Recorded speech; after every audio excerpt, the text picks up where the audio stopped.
तिच्याबरोबर तिचे एक मैत्रीण बाजूची शेजारी ती गेली, दोघी ना गोष्टी करतायत की ह्याच्यात म्हणजे भूत प्रेत तू बघितलं काय ग कधी. कसा का असेना ती आत्मारूपाने किंवा कशी काय त्याच्या आजूबाजूला फिरत होती, त्याप्रमाणे ते एकत्र राहत होते.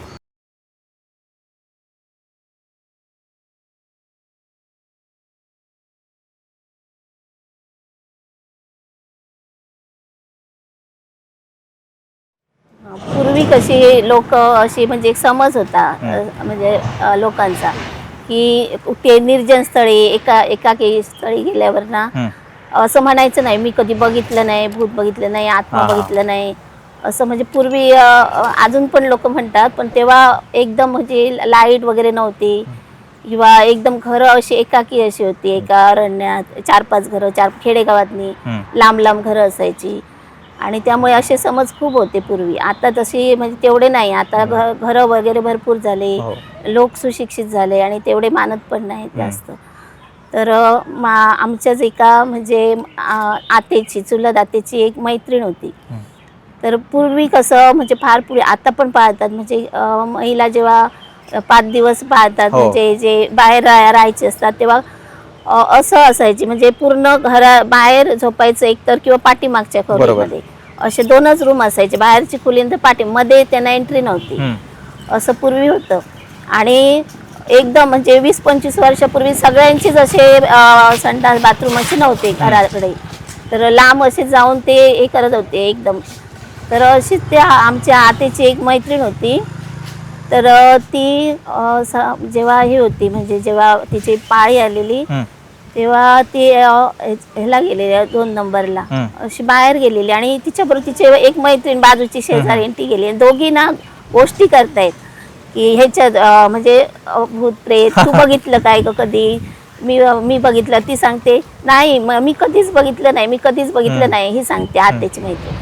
तर दोघी अशा आणि तिकडे ना कोणतरी असं ऐकत होतं यांच्या गोष्टी, ते ह्यांना माहीत नव्हतं कोण ऐकतं. आणि ह्या अशा बोलतायत नाही ग मला कधी दिसू शकत नाही, मी काय हे असं मोठेपणा सांगते एकटी.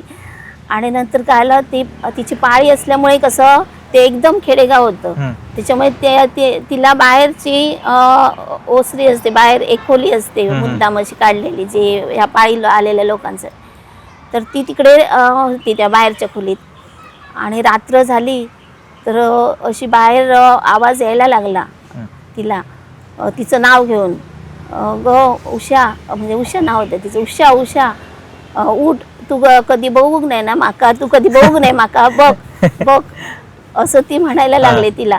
तर ती घाबरली अशी, आपल्या असं देवाचं वगैरे नाव घेतलं आणि तिने घरातल्यानं हाक मारली उठा उठा करून सगळ्यांनी. तेव्हा ती मग गायब झाली. तेव्हाच तेव्हा गायब झाली ती. पण ती आली होती तिला दाखवायला आलेली अशी कोणतरी व्हाईट कलरची साडी, केस सोडून असे समोर असे केस एवढे छोटे असे.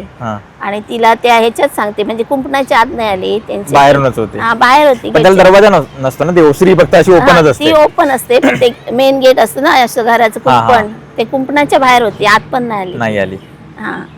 आणि अशी ना आमची आई वगैरे सांगायची दुसरी म्हणजे त्याच्याच संबंधित असं एखाद्या पाण्याच्याच ठिकाणी वगैरे असं गेलं समुद्राच्या किंवा नदीच्या, तर असं मुलांना वगैरे म्हणायचं नाही तुला टाकू काय असं कधी म्हणायचं. म्हणजे तिकडे ते आसरा असतात किंवा जे असे वाईट शक्ती असतात त्यांना खरंच हे करून घेतात. पण तेव्हा आम्ही ना एवढा विश्वास नाही, आई सांगते म्हणजे काय ते सांगते आपली असं ते सगळं असं आम्हाला वाटायचं तेव्हा.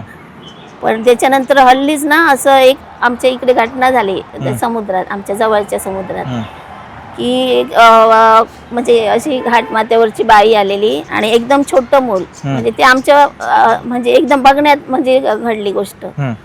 तर ती काय सांगते अशी घेतलं मुलाला आणि तुला टाकू त्या मुलाला काय समजत नव्हतं, 5-6 महिन्याचं जसं छोटं मूल होतं असं जे मांस आवरत नाही तसं, टाकू तुला पाण्यात. आणि काय झालं काय माहिती, तिची ना पाय असे सरकले, ते वाळू सरकली की ना ते मूल धाप करून पाण्यात पडलं. पडलं ते ना पूर्ण नाकातोंडात पाणी, तिकडेच ते झालं. बापरे, असं मूल त्यात गेलं. मूल गेलं ते त्याच्यात. अच्छा. तसंच माझी ना म्हणजे त्याच संबंधित. आणि अशी माझी बहीण एकदा नदीतून अशी जात होती, आमची हे आहे शेतीवाडी अशी दुसऱ्या बाग आहेत वगैरे, तर ती छोटी होती आणि अशी मस्करी तिची अगोदर केलेली कोणीतरी, काय तू पाण्यात राहते, इकडे राहते, तुला सोडूया नदीत सोडूया, असं तिला केलेलं. आणि काल हे सगळे पुढे गेले ओलांडून, आणि ती म्हणजे खूप अशी लहान पण नव्हती, मोठी म्हणजे जर 8-9 वर्षाची अशी होती. तर तिला अक्षरशः ना पाय कोणतरी अशी आपले ओढतायत पाण्यात, 2 हात आणि ते पाय असे गच्च धरले, आणि ती असं असं असं असं असं करते, असे डोळे मोठे करून असं. तर एक नामदेव म्हणून आमच्या तिकडे कामाला होता, ते सायकल घेऊन जात होते त्या नदीतून पलीकडे. त्यांना ते दिसलं ही अशी अशी काय करते, मग त्यांनी असं धरलं तिला मानगुटीला आणि तसंच उचलून ना किनाऱ्यावर ठेवलं. असं बापरे. अशा म्हणजे हे पूर्वी असे झालेलं आहे, गोष्टी झालेलं आहे ते सांगितलं, म्हणजे असं काय नाही. ओके.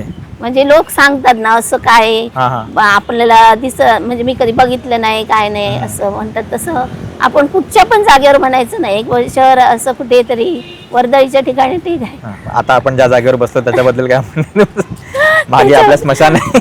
हो, स्मशान आहे. तर आज मी जो अनुभव सांगणार आहे तर तो मी आपल्या नाईट आऊटच्या वेळेलाच ऐकला होता, पण मी तेव्हा सांगितलं नाही. तर मी असं ठरवलं की नंतर कधीतरी सेशनमध्ये सांगू. आणि योगायोग असा की आज 14 फेब्रुवारी म्हणजे जे कोणी मानत असतील त्यांच्यासाठी प्रेमाचा दिवस आहे. आणि आज मी जो अनुभव सांगणार आहे त्यामध्ये पण तुम्हाला एक असं प्रेमाचीच गोष्ट ऐकायला मिळेल. तर हा अनुभव आहे, एका गावामध्ये एक जोडपं राहत होतं. तर नवरा आणि बायको असं 2 जण होते. मी नवऱ्याचं नाव श्याम असं घेईन आणि बायकोचं नाव गीता असं घेईन. तर ह्या दोघांचं नवरा बायकोचं एकमेकावर खूप प्रेम होतं, आणि इतकं प्रेम होतं की सगळ्या गावामध्ये ते फेमस होते. आणि त्यांचा स्वभाव खूप छान होता, सगळ्यांना मदत वगैरे करायचे. तर सगळेजण म्हणायचे किती छान जोडप्या वगैरे असं तसं वगैरे. पण बहुतेक ह्याची असं म्हणतात ना की एखादी गोष्ट खूप चांगली असेल तर त्याला लवकर नजर लागते. तर कदाचित तसंच त्यांच्या बाबतीत झालं, कारण लग्नाला 3-4 वर्ष झाली तरी त्यांना मूलबाळ वगैरे काहीच झालं नव्हतं. त्यांनी खूप डॉक्टर वगैरे केले, देव वगैरे केले, तरी पण काही यश आलं नव्हतं. मग बरीच वर्ष झाली, जवळपास 4-5 वर्ष झाली, आणि एकदा अचानक त्यांना गुड न्यूज मिळाली. कसं काय ते कुणाला कळलं नाही, पण झालं ते चांगलंच झालं. पण पुन्हा म्हणतात की परत कोणाची तरी नजर लागली असेल, कारण त्या गीताला वेळेआधीच प्रसूती काळा सुरू झाल्या होत्या, आणि बरंचसं त्यांनी डॉक्टरांनी प्रयत्न वगैरे केले, तरी सुद्धा ते काही करून बाळाला आणि गीताला दोघींनाही वाचवू शकले नाहीत. मग ह्यांना खूपच दुःख झालं श्यामला वगैरे, की एवढा त्यांचा छान सुखाचा संसार सुरू होता, त्या दोघांचं एकमेकांवर इतकं प्रेम होतं, पण आता ती आणि तिचं बाळ सुद्धा त्याला सोडून गेले. तर तो बरीच वर्ष तिथून पुढे 1-2 वर्ष निराशेमध्येच गेला होता. आणि गावकऱ्यांना सुद्धा खूप वाईट वाटलं की अशी कशी कुणाची काय नजर लागली असेल वगैरे. पण शेवटी कसं आहे, त्याचं वय तसंही अजून तरुणच होतं. तर बऱ्याच जणांनी त्याला समजावलं की तू असंच राहू नकोस, तुझं अजून खूप आयुष्य पुढं पडलंय, तर तू दुसरं लग्न कर वगैरे. मग हा काही तयार नव्हताच दुसरं लग्न करायला, कारण दोघांचं खूप प्रेम होतं. पण शेवटी सगळ्यांचं ऐकून, घरच्यांचं ऐकून त्याला दुसरं लग्न करावंच लागलं. दुसऱ्या लग्नानंतर सुद्धा थोडे दिवस त्यांचा संसार चांगला सुरू झाला, पण ह्या लग्नाला सुद्धा 3-4 वर्ष झाली तरी त्यांना मूलबाळ वगैरे काही झालं नाही. परत त्यांनी डॉक्टरांकडे जाऊन सगळे प्रयत्न केले, देव वगैरे केले, बाहेरचं वगैरे काय काय असतं ते पण सगळं केलं, तरी सुद्धा त्यांना काही यश आलं नाही. पण ह्यावेळी गोष्टीमध्ये एक वेगळा ट्विस्ट होता की त्यांचं लग्न झाल्यापासून श्यामला एक गोष्ट जाणवायची, ती म्हणजे त्याला सतत ना असा कमरेच्या खाली सतत वेदना यायच्या, म्हणजे सहनच व्हायच्या नाहीत. किती डॉक्टरांची औषधं वगैरे घेतली तेवढा पुरता फरक पडायचा, पण पुन्हा वेदना चालू. 3-4 वर्ष त्याला हा त्रास व्हायचा. आणि खरं तर त्यांचं कारण हेच होतं मूलबाळ न व्हायचं, की बायकोजवळ गेलं तरी पण त्याला सेम तसा त्रास व्हायचा, म्हणून 4 वर्ष तो असंच सहन करत राहिला. मग एके दिवशी काय झालं की त्याचा एक लांबचा मित्र होता, तो अचानक ह्याच्या गावी आला, आणि खूप वर्षांनी भेटल्यामुळं त्याला माहीत नव्हतं की ह्याच्या घरी काय परिस्थिती वगैरे. मग बोलता बोलता त्याला सगळं कळलं की अशी पहिली बायको वारली, मग आता दुसरी आले, पण तरी सुद्धा अजून काय नाही वगैरे. तर मित्र थोडा जरा होता समजूदार, त्याला जरा गोष्टी कळायच्या. तर तो काय म्हणाला की माझ्या ओळखीचे एक गुरुजी आहेत, ते थोडे लांब राहतात, तर आपण एक शेवटचा उपाय म्हणून तुला त्या गुरुजींकडे घेऊन जाऊया. मग हा पहिल्यांदा नाहीच म्हणत होता, कारण ह्याचं सगळ्यातून आता मनच उडलं होतं. पण तो कसा बसा घरच्यांनी थोडं फोर्स वगैरे केला म्हणून तो तयार झाला. मग ते एके दिवशी गेले गुरुजींकडं, आणि जेव्हा गुरुजींसमोर बसले तर तेव्हा ह्यांनी काही बोलायच्या आधीच गुरुजीच म्हणाले की बरोबर आहे म्हणले, प्रेम शेवटी प्रेमच आडवं आलं. मग श्यामला काही कळलं नाही की ते असे का म्हणतात वगैरे. मग गुरुजी म्हणाले की ठीक आहे, तुम्ही सांगा तुमचा काय प्रॉब्लेम आहे. तर ह्यांनी असंच सांगितलं की एवढंच सांगितलं की माझं लग्न होऊन एवढी वर्ष झाली आणि आम्ही खूप प्रयत्न केले तरी अजून काही मूलबाळ नाही, तर तुम्ही सांगा काय असेल तर. तर गुरुजी त्यांना म्हणाले, म्हणजे ह्यांनी काहीही हिस्ट्री सांगितली नव्हती कुणीच, तरीही गुरुजी अचानक म्हणाले की जोपर्यंत तुझी पहिली बायको मान्यता देत नाही तोपर्यंत तुझा संसार पुढे चालू राहणार नाही, तुला काही त्यातमध्ये यश मिळणार नाही. हे दोघं जण एकदम आश्चर्यचकित झाले की गुरुजींना कसं काय कळालं. तर गुरुजी थोडे होतेच तेवढे सिद्ध वगैरे असे, तर त्यांनी सांगितलं की तुझी पहिली बायको होती, तुमचं दोघांचं खूप प्रेम होतं, पण बाळंतपणामध्ये ती गेली. तर झालं असं आहे की तिचं ह्याच्यावरती खूप प्रेम होतं, म्हणजे दोघांचं जरी असलं तिचं जरा जास्तच होतं आणि तिची इच्छा होती की आपण आयुष्यभर एकत्र राहावं. आता नाईलाजाने म्हणजे काय नशिबात असेल त्यामुळे ती गेलीच, तिच्याबरोबर तिचं बाळ पण गेलं आणि आता तिला वाटते की आपल्या नवऱ्याने पण आपल्यासोबत कायमचं राहावं. पण एकच आहे की तिला असं वाटत नव्हतं की नवऱ्याचा जीव घ्यावा आणि मग तो आपल्यासोबत यावा.